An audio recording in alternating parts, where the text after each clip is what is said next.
ఈసారి ఎన్నికల్లో మీరు ప్రచారంలో కూడా అంతగా కనబడలేదన్న ఎక్కడ కూడా.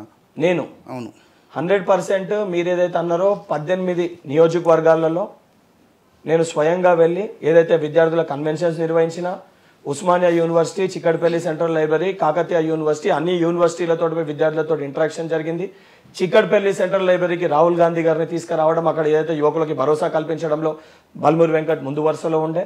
అండ్ దానితో పాటు ఏదైతే సంబంధించి సోషల్ మీడియా క్యాంపెయిన్ కానీ లేకపోతే ఎన్ఎస్ఓ సభ్యులతో బల్మూరి వెంకట్ ప్రత్యక్షంగా ప్రతిరోజు మీకు కనబడాల్సిన అవసరం లేదు. బల్మూరి వెంకట్ ఒక విభాగానికి రాష్ట్ర అధ్యక్షుడు.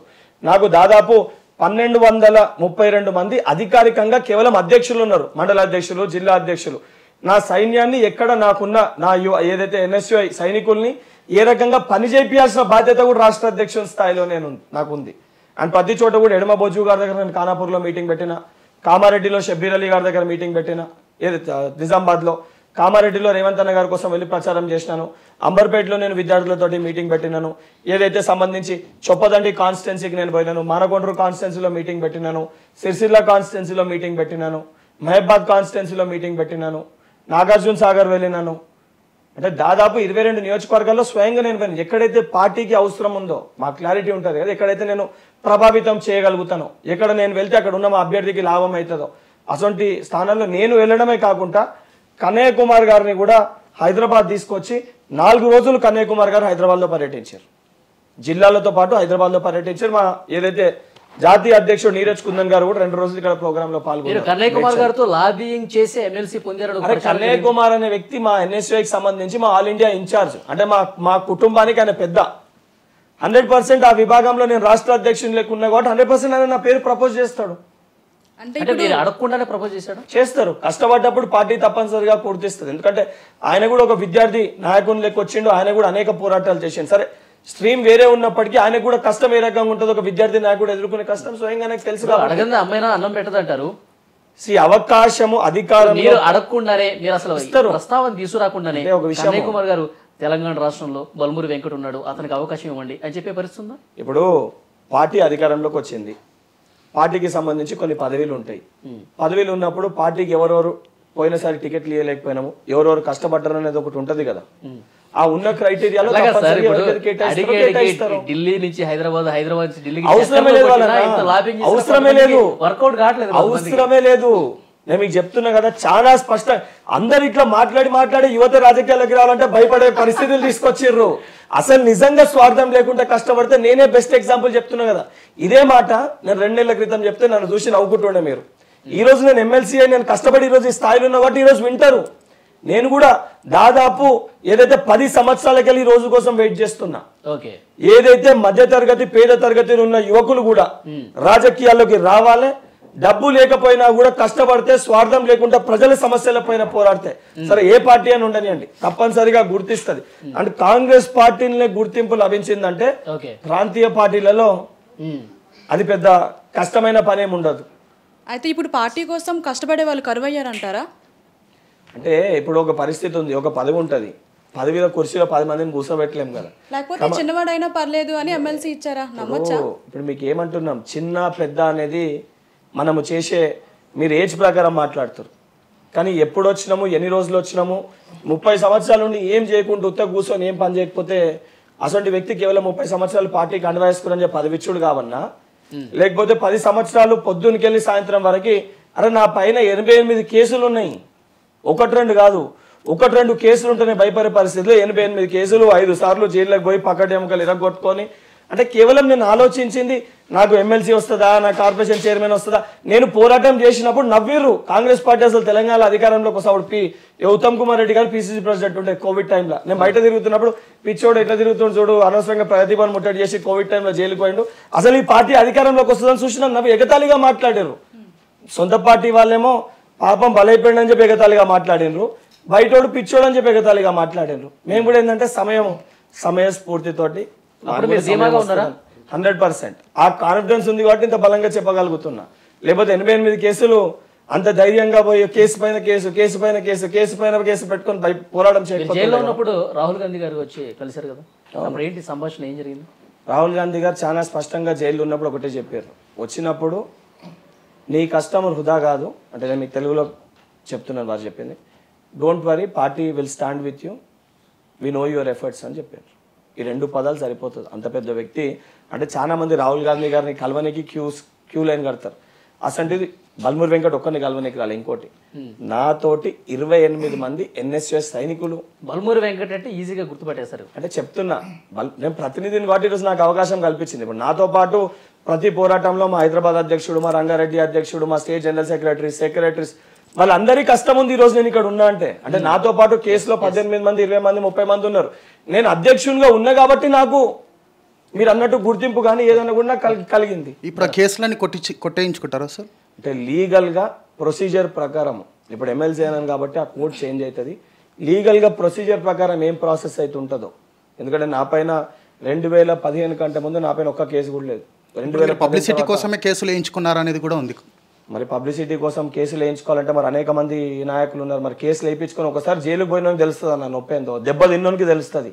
కేసులు లేని నాయకులు అయితే లేరు కదా సార్. పక్కటి ఎముకలు ఇరిగి హాస్పిటల్ పైన పండుకొని తిననీకి రాక, లేవనీకి కానీ కూర్చోనికి రాక, కనీసం బాత్రూమ్ పోదామంటే వాడు కూర్చోనికి రాక, ఆ నొప్పి ఓర్చినోనికి ఆ బాధ ఏందో, ఆ బాధ అనుభవించిన ఆ కుటుంబానికి, ఆ తల్లికి తెలుస్తుంది.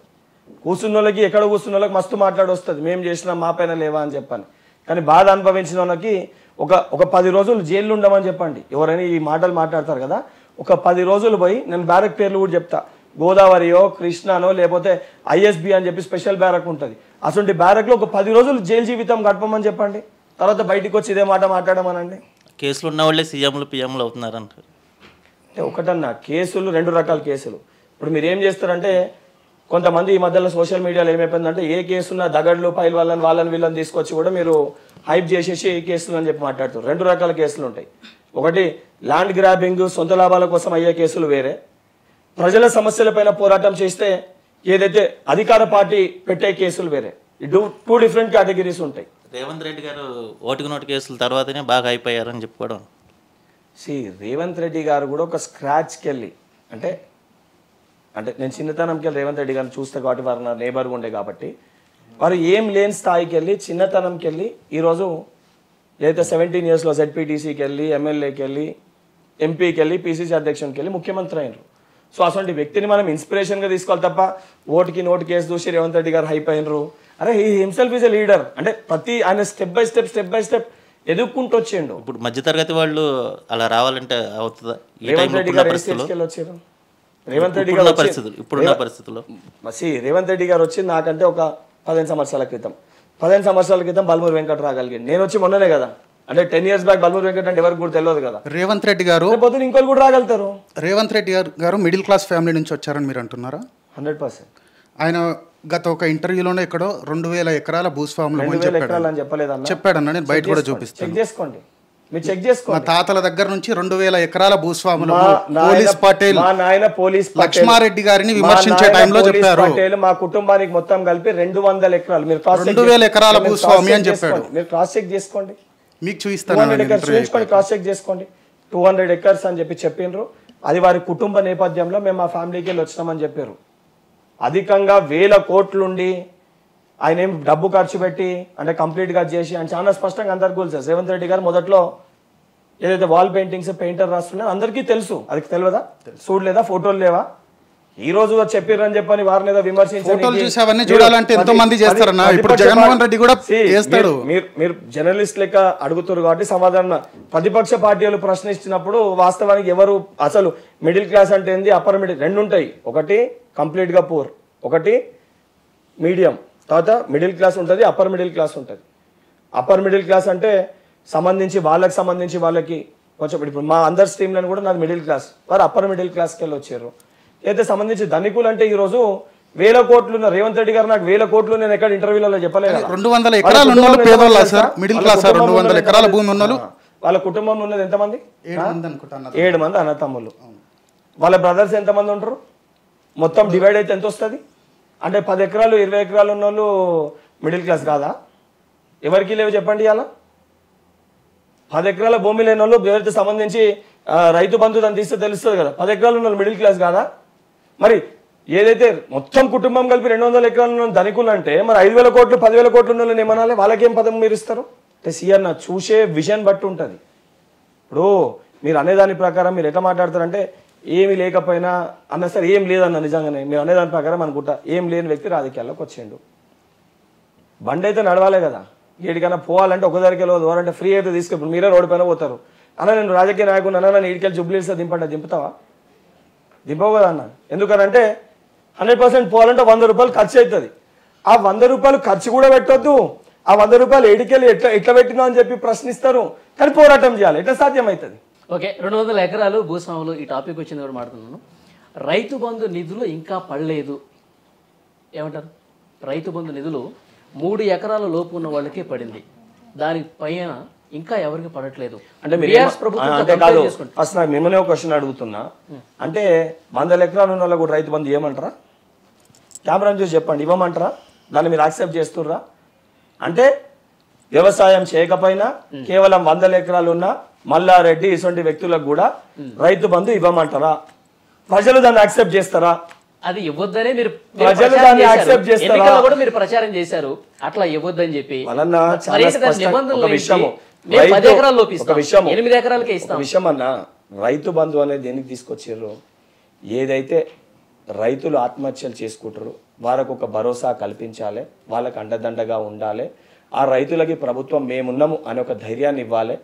ఏదైతే సంబంధించి ఆ నమ్మకంతో ఈ రైతు బంధు స్కీమ్ని తీసుకొచ్చారు.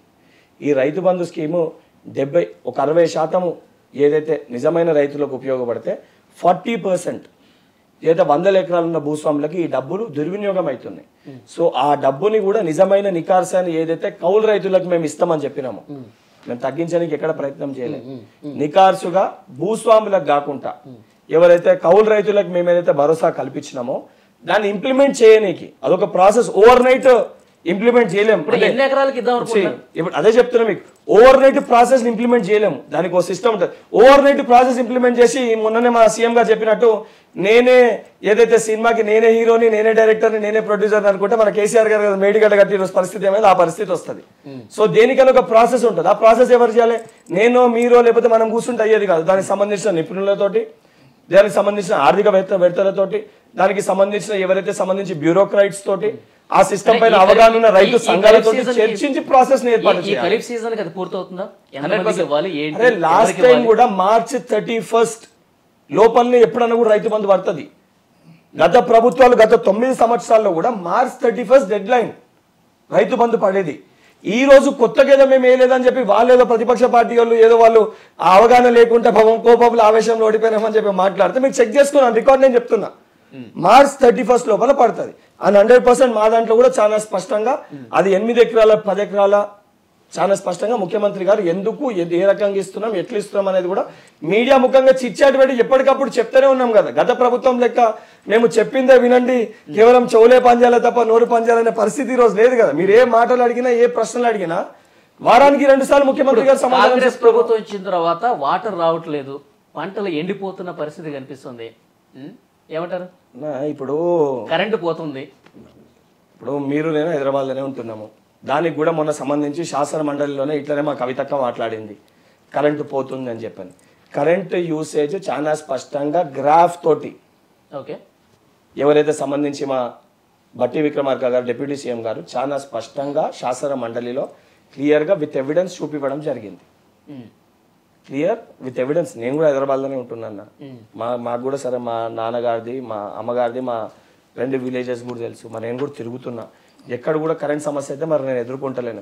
కేవలం కొంతమంది వ్యక్తులకు వాళ్ళ ఇంట్లో అట్లా కరెంటు పోతుందని అంటే హైదరాబాద్ గురించి మాట్లాడుతున్నారా? నేను అదే మీకు చెప్పిన, నేను నేటివ్ ఫ్రమ్ కరీంనగర్, జగిత్యాల జిల్లాలో మా నాన్నగారిది, పెద్దపల్లి జిల్లాలో మా అమ్మగారిది. నేను అక్కడ కూడా పోతే కదా, మరి ఎక్కడ కూడా సమస్యలు అయితే నేను ఎవరి దగ్గరికి వెళ్ళి ఇప్పటివరకు నేనైతే తినలే. అంటే సార్ నేనైతే మీ కేవలం ఒక చోటు ఉన్న వ్యక్తిని కాదు, పొద్దున్న లేస్తే సాయంత్రం వరకు తిరిగే వ్యక్తిని, ప్రజలతో మాట్లాడే వ్యక్తిని.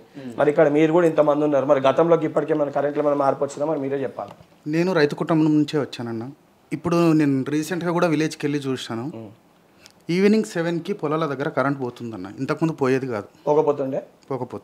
ఏదైతే సంబంధించి మీరు చెప్తారు కదా కరెంటు పోతుండేనో పోకపోతుండేనో, గతంలో పవర్ యూసేజ్ ఏముందో ఇప్పుడు మీ ఇంతకుముందు అన్నారు కదా ఎవిడెన్స్ అని చెప్పాను. నేను మీకు అఫీషియల్గా విత్ గ్రాఫ్ ఇస్తాను.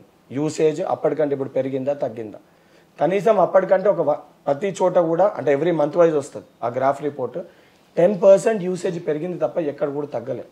సరే 1-2 జాగాలలో ఎక్కడన్నా సమస్య వచ్చినా కూడా ఇమీడియట్ కనుక మొన్న చూసాం ఒక చోట రైతులకి ఏదో ఒక పోల్స్కి మీటర్ ఏదో పెడుతున్నారని చెప్పని మహబూబ్నగర్లో ఒక సమస్య వచ్చినప్పుడు ఇమీడియట్ గా సంబంధించిన అధికారిని సస్పెండ్ చేశారు. ఇమీడియట్ గా డిప్యూటీ సీఎం గారి దృష్టికి ఆ సమస్య రాగానే సస్పెండ్ చేశారు. నువ్వు అనవసరంగా ప్రభుత్వం చెప్పేది వేరే, నువ్వు తీసుకెళ్లేది వేరే అని. సో ఆ స్పష్టత ఉంది. సరే సమస్య సరే కంప్లీట్ గా ఇప్పుడు మీరు అన్నారు కాబట్టి మీరు అనుభవించిందని మీకు తెలిసింది. సో అటువంటి సమస్యలు ఏమున్నా కూడా 100% ఇమీడియట్ గా మీకు ఎక్కడికక్కడ హెల్ప్ లైన్ నెంబర్స్ ఉన్నాయి. ఇది ఉంది, ఇది పరిస్థితి అంటే 100% రెక్టిఫై చేసుకుంటాము. మేము చెయ్యము, మేము చేసేదే కరెక్ట్ అని కూడా మేము ఎక్కడ అంటలేము. ఏ సమస్యల్ని చెప్పినా స్వాగతించే గుణము ఇది ప్రజాప్రభుత్వం కాంగ్రెస్ పార్టీకి ఉంది. మీరు తిట్టినా ఓట్లేసి గెలిపించేది మమ్మల్ని తిట్టినా ప్రజలే తిట్టాలి. ప్రతిపక్ష పార్టీ దొంగలు తిడితే పడము. ప్రజలు తిట్టి ప్రజలు ఏదైనా కోరుకుంటే తప్పనిసరిగా వాళ్ళకి మేము జవాబుదారీతనము. మా ప్రతిపక్ష పార్టీ కృష్ణా జలాలకు సంబంధించి ఏంటి పంచాయతీ? ఇప్పుడు మేడిగడ్డ అన్నారము ఆ బ్యారేజ్ల పరిస్థితి ఏందో దానిపైన ఎంక్వైరీ చేస్తాము, లోపలేస్తామని చెప్పినాక కృష్ణా ట్రిబ్యునల్ ఇష్యూ అని చెప్పి కొత్తది తీసుకొచ్చి కేసీఆర్ గారికి ఇది అలవాటు. ఒక సమస్య పట్ల వారు ఇరుకుతున్నప్పుడు ఇష్యూని డైవర్ట్ చేయడానికి ఇంకొక అస్త్రాన్ని తెచ్చి తెరపైన పెడతారు. మీకు అదే చెప్తున్నా, చాలా స్పష్టంగా ఆంధ్రప్రదేశ్ వాళ్ళ అసెంబ్లీలోనే జగన్ గారే చెప్పారు, కేసీఆర్ గారి పుణ్యాన మనకి నీళ్లు వస్తున్నాయి, కేసీఆర్ గారే మాకు సహకరించారు అని చెప్పని ఆంధ్రప్రదేశ్ ముఖ్యమంత్రి గారే చెప్పారు. దాన్ని కూడా ఇప్పుడే ఇంకోటి, కేసీఆర్ గారికి నిజంగా అంత స్పష్టత ఉంటే, నిజంగా వారు తప్పు చేయలేదని చెప్పి భావిస్తే అసెంబ్లీ అనేది ప్రజలందరూ కూడా చూసేది. 9 రోజులు అసెంబ్లీ నడిచింది. నల్గొండకి ఇక్కడికి వెళ్ళి నల్గొండకి పోనీకి ఏదైతే బంజారాహిల్స్కి వెళ్ళి నల్గొండకి పోనీకి వారికి శాతనైంది తప్ప పక్కనే ఉన్న ఏదైతే 4 కిలోమీటర్లు ఉన్న అసెంబ్లీకి వచ్చి ఆడ కూర్చొని ప్రశ్నించలేకపోయారా? అంటే వారికి కూడా తెలుసు బయట అంటే దూషించగలుగుతాం, అవతల క్వశ్చన్లు అడగరు కదా అని చెప్పి.